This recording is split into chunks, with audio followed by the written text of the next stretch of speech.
Islamabad high court ने cipher case में जारी जेल ट्रायल के खिलाफ चेयरमैन पाकिस्तान तहरीक इंसाफ की इंट्रा कोर्ट अपील को मंजूर करते हुए जेल ट्रायल का 29 अगस्त का नोटिफिकेशन गैर कानूनी करार दे दिया। अदालत ने चेयरमैन पीटीआई के जेल ट्रायल और जज तैनाती के खिलाफ इंट्रा कोर्ट अपील पर महफूज फैसला सुनाते हुए चेयरमैन पीटीआई की इंट्रा कोर्ट अपील को मंजूर कर लिया। साथ ही इस्लामाबाद हाई कोर्ट ने 29 अगस्त के जेल ट्रायल कोर्ट के नोटिफिकेशन को गैर कानूनी करार दिया। अदालत ने ऑफिशियल सीक्रेट एक्ट अदालत की जज की तैनाती दुरुस्त करार देते हुए कहा कि 15 नवंबर के वजारत कानून के जेल ट्रायल नोटिफिकेशन का माजी से इत्तलाक नहीं होगा। गैर मामूली हालात में ट्रायल जेल में किया जा सकता है। जेल ट्रायल ओपन या इन कैमरा हो सकता है। 27 जून का जज की तैनाती का नोटिफिकेशन कानून के मुताबिक दुरुस्त है। अदालत ने जेल ट्रायल से मुताल्लिक 29 अगस्त, 12 सितंबर, 25 सितंबर, 3 अक्टूबर और 13 अक्टूबर के नोटिफिकेशंस को गैर कानूनी करार दिया। यूं अदालत ने अपने फैसले में यह तो करार दे दिया है कि जेल ट्रायल से मुताल्लिक अहम ज़ाब्तों को फॉलो नहीं किया गया। 23 अक्टूबर को इमरान खान पर जो फर्द जुर्म आयद की गई, 7 नवंबर को 3 गवाहान और 14 नवंबर को 1 गवाह के कलम बंद किए गए बयानात भी अब दोबारा लिए जाएंगे। मगर पीटीआई के हल्के जिस तरह इस्लामाबाद हाई कोर्ट के इस फैसले को चेयरमैन पीटीआई के मौक़िफ़ की जीत करार दे रहे हैं, क्या ये दुरुस्त है? आईनी और कानूनी माहिरीन के मुताबिक फौजदारी मुकदमात में दिफा के वकीलों की पूरी कोशिश होती है कि केस में मौजूद कानूनी सुकम से अपील में ज़्यादा से ज़्यादा फ़ायदा उठाया जाए। मगर अब अदालत ने इस केस की ट्रायल कोर्ट प्रोसेस के दौरान ही ये हुक्म दे दिया है कि इस केस में मौजूद सुकम दूर किए जाएं। यूं जल्द इस केस में मौजूद सुकम दूर करके इस केस को दोबारा शुरू कर दिया जाएगा। मगर क्या इससे चेयरमैन पीटीआई के पास आला अदालतों में मौसर अंदाज से केस में मौजूद सुकम से फ़ायदा उठाने का जो मौका अपील में फराहम होता है, क्या अब ऐसा हो पाएगा? सादा अल्फाज में सवाल रखा जाए तो क्या इस्लामाबाद हाई कोर्ट के इस फैसले से चेयरमैन पीटीआई के खिलाफ साइफर केस में पेचीदगियां मजीद बढ़ गईं या उनमें कमी आई है?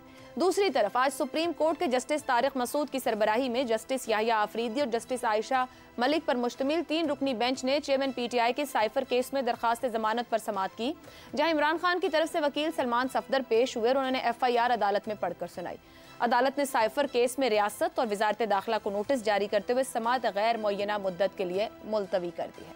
इसी मामले पर गुफ्तगू करेंगे। पैनल के लिए सवाल, साइफर केस का ट्रायल का लदम होने पर आपका नुकसान हुआ, अगर कोई कमी बेशी थी तो उसको दिफा के लिए बाद में इस्तेमाल कर सकते थे। इस्तिगासा तमाम गलतियां दूर करके ट्रायल करेगा। जस्टिस तारिक मसूद के रिमार्क्स, क्या चेयरमैन पीटीआई की मुश्किलात में मजीद इजाफा हो गया?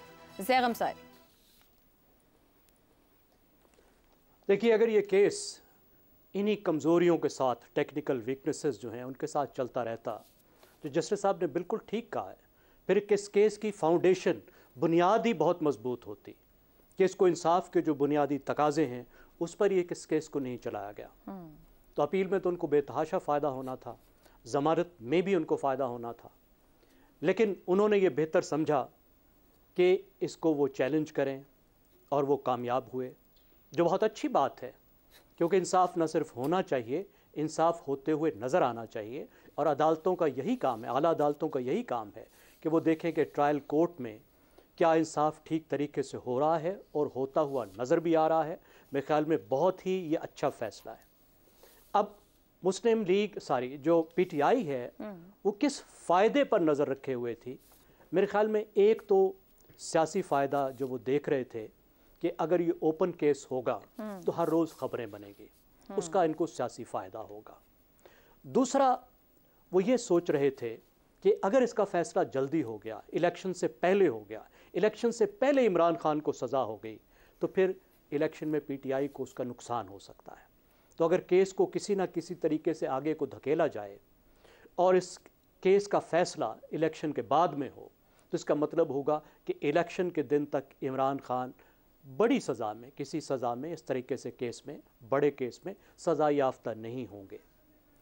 जहाँ तक कानूनी बात है तो उसमें यकीनन इसको उल्टा नुकसान हो सकता है।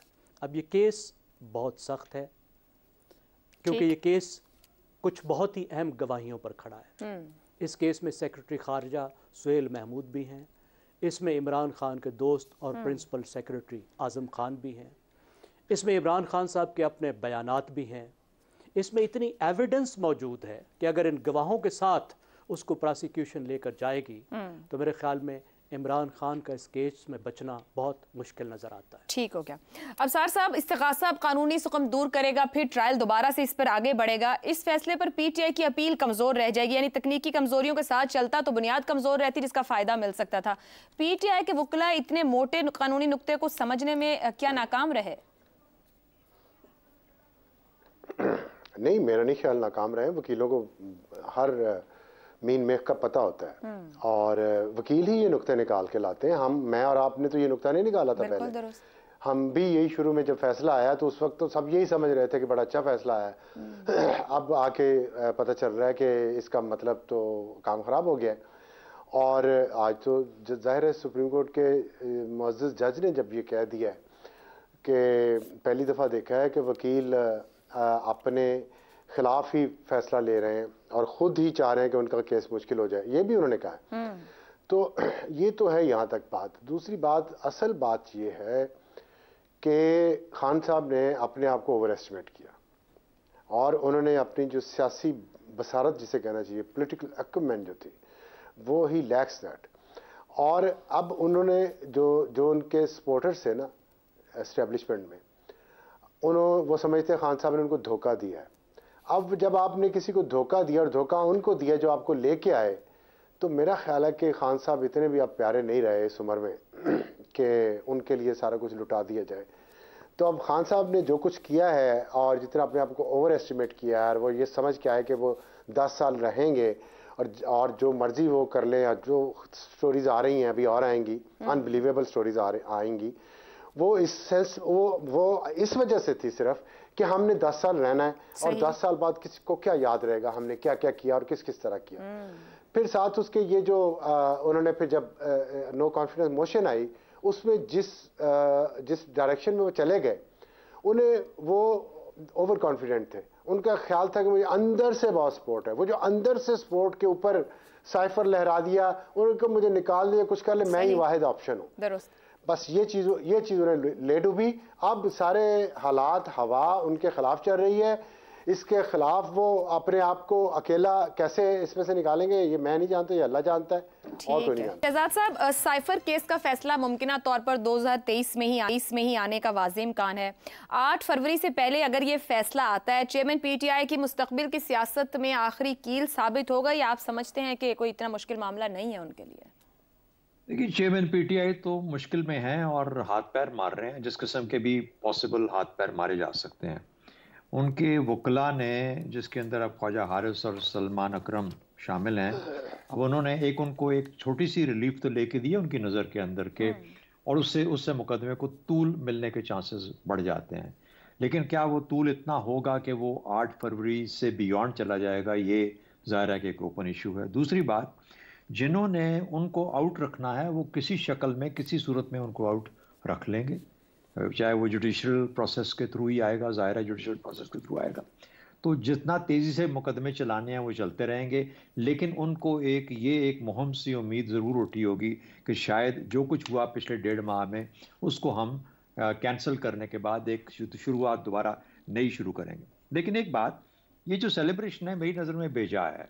कोई जो भी सेलिब्रेट कर रहा है, इस फैसले का कोई मतलब नहीं है। एक और उसी फैसले के अंदर एक हिस्सा है जो कहता है कि 13 नवंबर के बाद, कैबिनेट ऑर्डर के बाद या कैबिनेट की कंकरेंस के बाद, जब ये फैसला हुआ कि जेल ट्रायल होगा, और वो उसके अंदर फिर डिफाइन किया गया कि जेल ट्रायल के लिए भी आप ओपन भी कर सकते हैं जेल के अंदर और उससे इन कैमरा भी कर सकते हैं, लेकिन उसकी लवाजमात को पूरा करना होगा।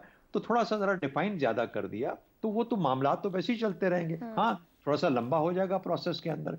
दूसरा, जज साहब का आपने सवाल जो कि पूछा है कि उन्होंने ये कहा उनकी ओपिनियन है, जजमेंट नहीं है, जजमेंट नहीं है। हम तो जजमेंट को देखते हैं ना, जब उनके सामने आएगा वो देखेंगे, अगर उनके पास जाता है तो फिर वो जज करेंगे, उसका बेंच का हिस्सा होंगे, फिर हमें बताएंगे।